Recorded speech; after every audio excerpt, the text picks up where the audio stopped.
Alright, Secondhand Toy Dealer here, and I have a toy haul to show you today. Now, the last video that I made was me showing how I created this toy display room, and in that video, I said that I don't really store anything. I display it all.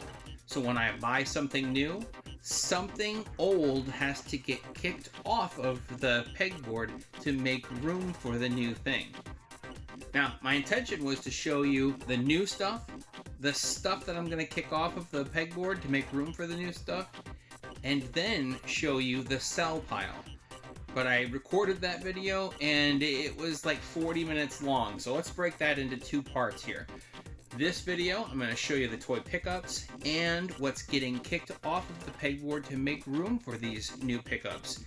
In the next video, I will show you the sell pile as it sits right now, and then I'll give you some of my thoughts on how I try to kick things loose out of the inventory of the sell pile and sell them. But for now, let's show you the recent toy haul. So I already had one of the original 1989 giant Teenage Mutant Ninja Turtle 12-inch action figures. I had Michelangelo, and I had not seen in the wild Raphael or Donatello. I'd seen many Leonardos and even more Michelangelos, but two of the turtles I had never seen before. When I saw Raphael and Donatello, I thought, you know what, maybe it would be kind of fun to display all four of them. So I picked those up, and then I went to another Walmart and easily found the fourth character, Leonardo. So now I have all four. Next, I found this DC Multiverse Superman vs. Armored Batman action figure set, this 2-pack. Now, I picked this up at Hobby Lobby, and I saw this for the first time, I don't know, maybe 6 months ago, maybe a little longer than that. And I thought, you know, I really do like a nice gift box 2-pack, especially this one having a nice big window showing the characters front and center. There's no spare body parts, there's no random heads floating about. It's just a nice display of two action figures. And you really can't go wrong with Batman and Superman. At $39.99 at the time, it was an extremely easy pass. This isn't the best Batman action figure I've seen McFarlane do. He just looks odd to me. The face, he just looks, I don't know, just weird. I do like the armor. And then coming to the Superman, I don't think I've ever seen a Superman look like that. That's just a bizarre looking Superman. If they would have painted him like a pale green and said that was Bizarro Superman, I might have believed that, but I'm not sure. I mean, they don't specify that this is a specific variant of Superman. He doesn't look anything like Superman to me. So I don't know what variant of Superman they were going for, but I wasn't a big fan of the Batman or the Superman. But when they reduced that price down to $9.99, I thought, well, you know, at the very, very least, I can buy it and try and flip it for something of a profit. And if not, then it's a nice clearance purchase to put on the pegboard. Now, I kind of figured I was leaning towards buying this and flipping it, but once I started rearranging the pegboard to accommodate the new Teenage Mutant Ninja Turtle giant action figures, this actually filled a space that was created very well. So it became a solution when I was expecting to sell it. Now, I recently acquired an Admiral James T. Kirk.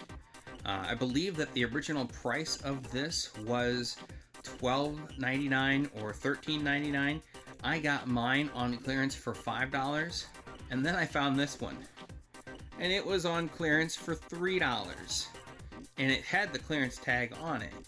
And for me, that's fun. When I can say, oh yeah, this is a $13 or a $14 action figure that I got for $3, and I can show you the price tag on the back of it, I consider that to be a really fun thing to have on display. So I plan to take the one that I purchased for $5, put it on the sell pile, try and move it at a garage sale or a toy show or a flea market or even Facebook Marketplace. Hopefully I can get my $5 investment out of it, and then I only have $3 in the Admiral James T. Kirk that I keep.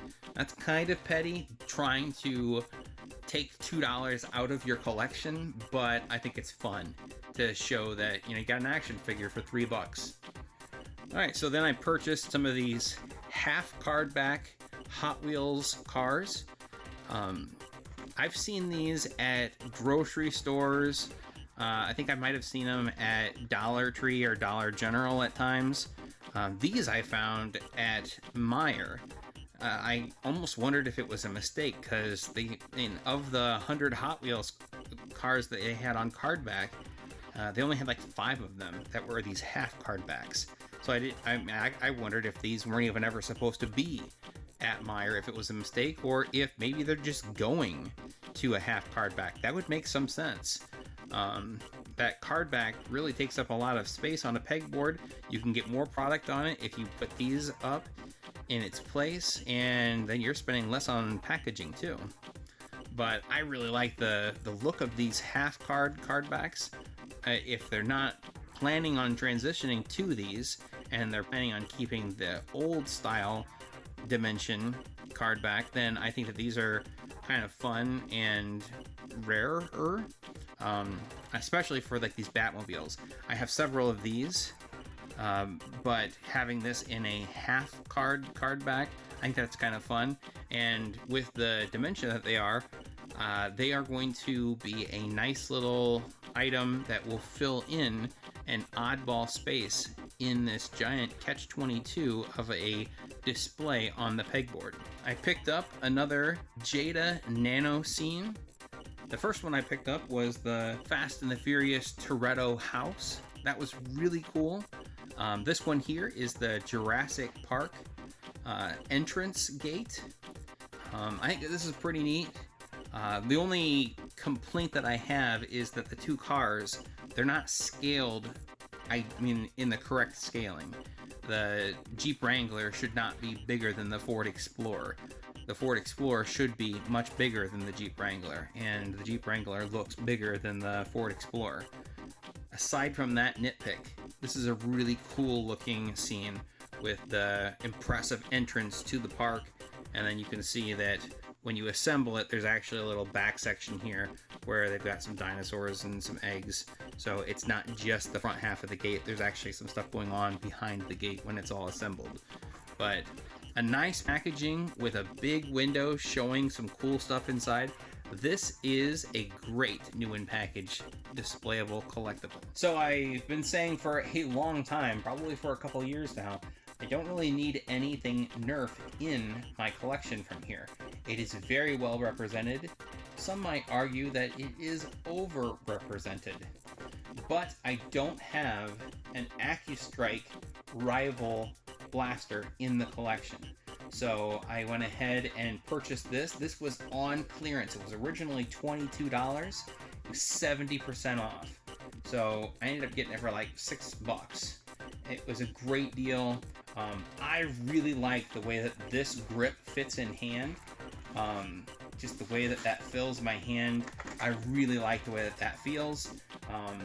At this point, I'm thinking it's going to be a display piece, but if I ever need to kick it out of the display, I think it'll make a nice little primary for the Nerf rival barn battles that we do. Now, even though I don't really need anything Nerf in the collection, this isn't Nerf. This is Dart Zone. This is a higher end, more capable foam blaster. This is the Dart Zone Max Dictator. I do appreciate that there's a little flap that you can flip open and see the actual product inside, and this was 70% off. It was originally $49.95. I think I got it for like $15. All right, and then finally, the back of my door. I've always thought that it'd be nice to get something on the back of the door. I don't want the room to become too busy, but I feel like that's kind of plain and there could be something put on it. So while I was at Hobby Lobby, they had a sale on all of their wall decor. This was originally $21.99. Picked it up for 11 bucks. It is a picture that looks like the original artwork for the box for the Super Mario Kart Super Nintendo cartridge. And then I have a couple comic lenticular pictures. This one is a DC Action Comics Superman, and I don't know how much the camera picks it up, but it's not really like some lenticular pictures will have, like as you shift it, the picture changes. That's not what this is supposed to do. This is supposed to have like a 3D effect where it looks like it is jumping off of the surface of the picture. This one is kind of 3D, but not as much as the Venom. And like I said, I'm not sure how much the camera can pick it up, but boy, in person, it looks really cool. And I wanted to get something that was Marvel and then get something that was DC so that they could equally be represented. And I'll be getting these hung on the back of the door. Alright, so those are the things that I picked up. Let me show you the stuff that is going to be coming off of the wall to make room for the new stuff. Alright, so here are the things that I had to pull off of the pegboard to make space for the new things. So I had just purchased the X-Files Agent Scully action figure, but it's the packaging is in really bad condition. There's a lot of shelf wear and blemish on the back of it. The card back is actually separating and coming apart. And even the action figure, I mean, I don't know if this is like just an odd example of this action figure or if every one of these action figures is this way, but you can kind of see that her leg bends in an unnatural direction. Like it's like breaking where her knee would not bend. So I'm not, even though this was going to go behind the Fox Mulder action figure, I don't really feel like it was good enough to display, and I think I'm just going to go ahead and set it out on the sell pile. And I might even go ahead and sell the Fox Mulder action figure as well. I have $34 in the 4 figures that I just purchased, and I think I can look it up and find out for sure. I think I have $10 or $15 in the Fox Mulder. So I think that what I have invested in these action figures is low enough that I should be able to get all or the majority of my money back out of it. And then we have the Mad Hatter. This is the Super 7 Ultimate Disney figure. I really like the Mad Hatter. He's my favorite Disney animated character. But I have a few issues with this action figure from Super 7. First of all, I do not like having multiple head sculpts in the main viewing front window.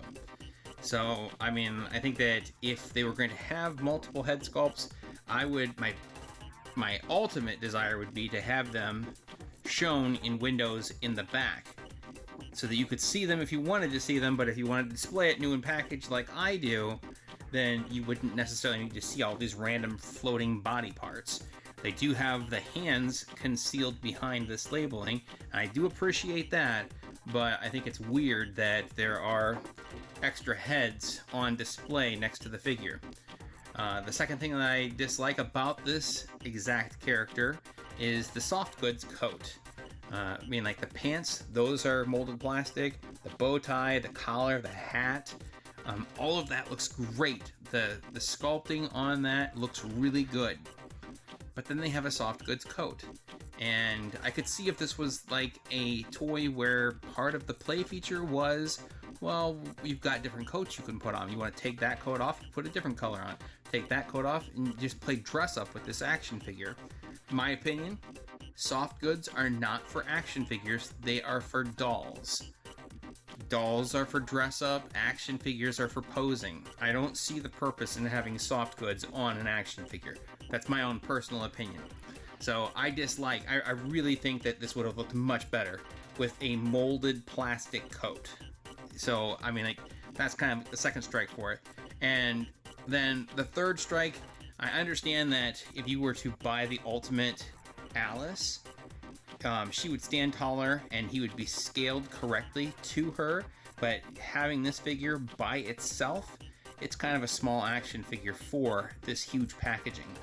And they do come up with a couple teapots and a birthday cake, and I appreciate that, but I would love to have seen them take the accessories and put them more up here, and then bring the heads down here, most preferably put them in the back, show them in a back window, and then have everything present better up here. So this is something that I really love, the Mad Hatter, and I'd like to get my hands on a different action figure to display, but I think ultimately I'm going to kick him loose in the sell pile.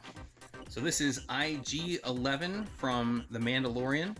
I had IG-88 as a kid, and this is very similar to the action figure that I had as a kid.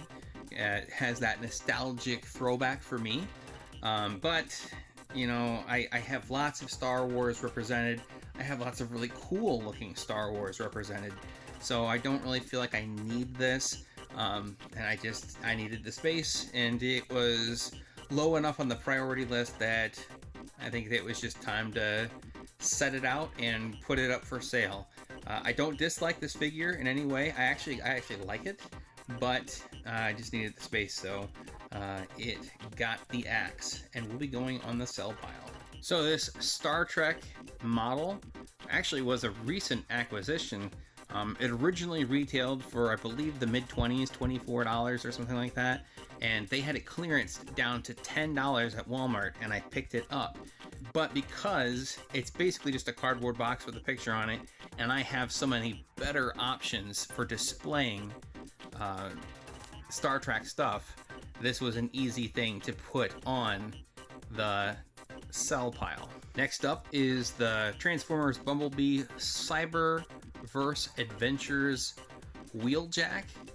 I saw this, I noticed it several times on several toy hunts over the course of maybe 6 months to a year. I thought that's a really cool action figure, and it's a simple one-step transformation.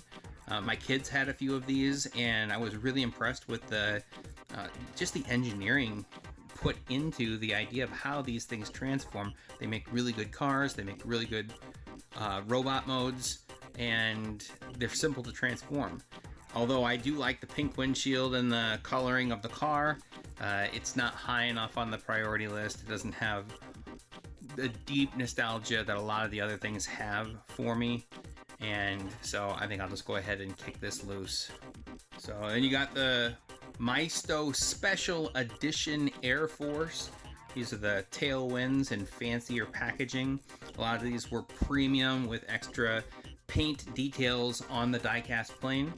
I didn't really need the space for this as much as I had a pegboard hook conflict. I moved the row to fit into a better space to accommodate the new Teenage Mutant Ninja Turtle giant action figures that I set out. And when I moved that row, you have to put like a wooden backer behind the pegboard. And it seems like wherever you put that wooden backer, it always gets in the way of something. And it did on this occasion. I had to stagger where my pegboard hooks would fit, and because of that stagger, I lost space for one of these. And then once I realized that the one I took out, I actually had it duplicated. I already had a B-24D Liberator out on display. This was a duplicate, so I was able to increase the margins between these die-cast airplanes and kick one of them loose that I already had out on display. Next, we've got the Muscle Machines 1965 Shelby Daytona Coupe. This is a die-cast car that I got on a steep clearance. I believe that they're like $5 or $5.50 normally, and I got it for like $1.50 on clearance. But it's not a car that means a whole lot to me. It was basically just a clearance purchase, something neat to put on the pegboard. But as I find stuff that means more to me, stuff like this that was just a clearance purchase is bound to get taken down and replaced with something that means more to me. So with the couple of foam blaster additions, I had to create space and rotate some stuff out. This one here is the Nerf Hyper face mask, and I purchased this. I was like 50% sure I was going to display it, and 50% sure I was just going to take it out of the packaging and use it to protect my face during the next Nerf battle. And now that I need the space, that's an easy decision. This will be taken out of the package and will be used as face protection during my next Nerf battle. So I took the Fortnite Heavy SR down so that I could create space for the Dart Zone Max Dictator. And that was a red blaster. This is a red blaster. I've got lots of Nerf. I didn't have anything Dart Zone per se to put on display. So I actually really like this blaster, but most everything Nerf related is probably just here for a time, and when something more fun comes available at a steeper discount, it's something that'll probably get bumped off. I think that a lot of this Nerf stuff will get rotated out of the display and be replaced with more modern, cool stuff. And then I had a whole row of Hot Wheels cars. These are the simple $1 to $1.10 hardback inexpensive variants, but these were licensed vehicles: Batmobiles, the Time Machine from Back to the Future, Snoopy. I mean, like, there's just some really cool stuff here. I wanted to layer this stuff and deepen the amount of product on the peg, but it was very similar. It's got that blue background on it, and it was just a lot of the same thing. So I went ahead and took it down. I would say there's a lot of this that I'm not sure if I really want to part with. The Snoopy on a doghouse, or the Enterprise, or the DeLorean Time Machine. I think that I might just keep these in a box and store them for now. I don't think I'm gonna sell many of these. So anyway, that's the toy pickup for this week, and the stuff that came off of the pegboard to make room for all of that new stuff. In the next video, I will show you the sell pile and share my thoughts on how to move this unneeded inventory. Thanks for checking out my videos. Hopefully, we'll catch you in the next one.